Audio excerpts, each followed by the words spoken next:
I'm going to be talking about a day in the life of a digital native. You see, January 9th, 2007 was a very significant date because that's the day my baby was born.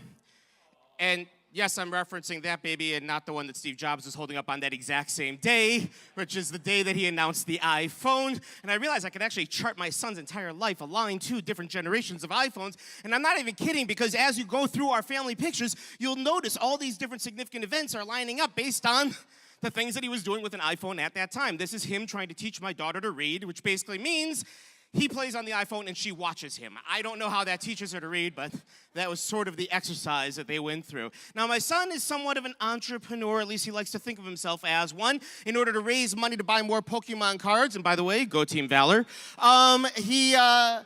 he decided to sell off some of his Legos, so I thought I would help him. He set the prices, he chose which ones, he chose the medium. We decided to sell them on Facebook. And somebody from California said they wanted to buy one of his figures for $3. He said yes. So I took him to the post office, and we bought a mailer envelope. We bought the bubble wrap. We paid for the shipping, and at the end of the day, he owed me a quarter. And yes, I made him pay that quarter too. It was a great lesson about the difference between gross and net. You know what I mean? A life lesson, right? We all need that, right? Now, he learns a lot from these sort of outside the classroom learning opportunities, like the Pinewood Derby. This was the Pinewood Derby that he put together, the car 2 years ago. He put together entirely himself. He was very, very proud of this car. Unfortunately, it didn't exactly go straight down the track, dead last in every heat. He was crushed. That night I asked him, so I'm sorry you're bummed about how it did, but what did you do to make your car go faster?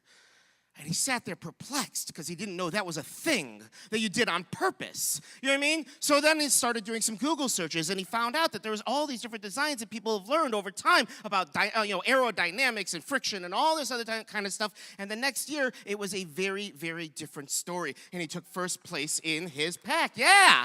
I was pretty proud of him, to say the least. Now, he applies that same sort of ideas to all these different things that he does. Now, what he's really into, as a lot of us are, is fidget spinners. This was the first fidget spinner that he designed himself. We've affectionately termed it the Surprised Elmo.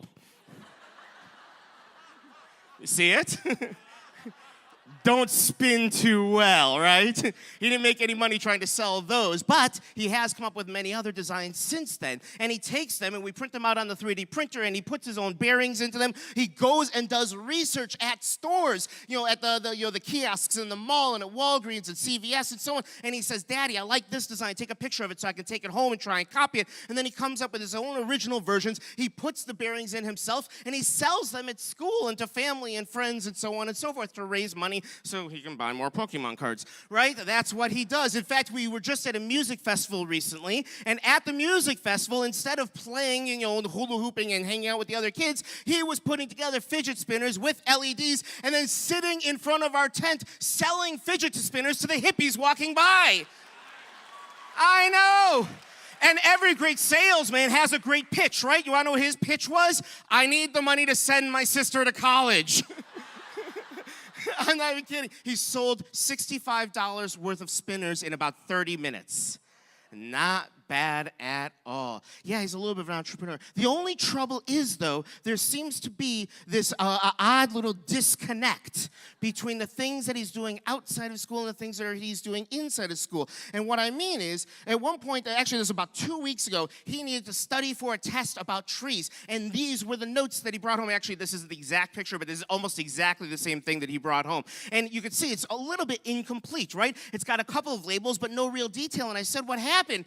And he said, "Well, I was so busy drawing the tree, I just didn't have time to write down all the facts that we were supposed to study.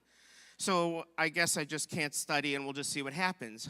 And in my mind, I'm thinking to myself, well, what about all these other things? When you want to remember this, you take a picture of it. When you want to do this, learn more about aerodynamics, you look it up on the internet. Why isn't he making that connection? For some reason or other, there's still this major disconnect between real-world learning and school learning. And I'm not just talking about making the things that happen in classroom real-world relevant. I'm talking about the opposite, and that's bringing the lessons that they learn outside the classroom classroom into the classroom and make sure that they're applying that same problem solving to things inside the classroom, right? So somehow or another, we've got to find ways to bridge that gap. We need to find ways to make math practice more like batting practice, to make social studies more like Hamilton. And I'll tell you something, if our kids spend more time filling in bubbles than learning how to fly rockets, we are never going to get there. So that's the charge we have today.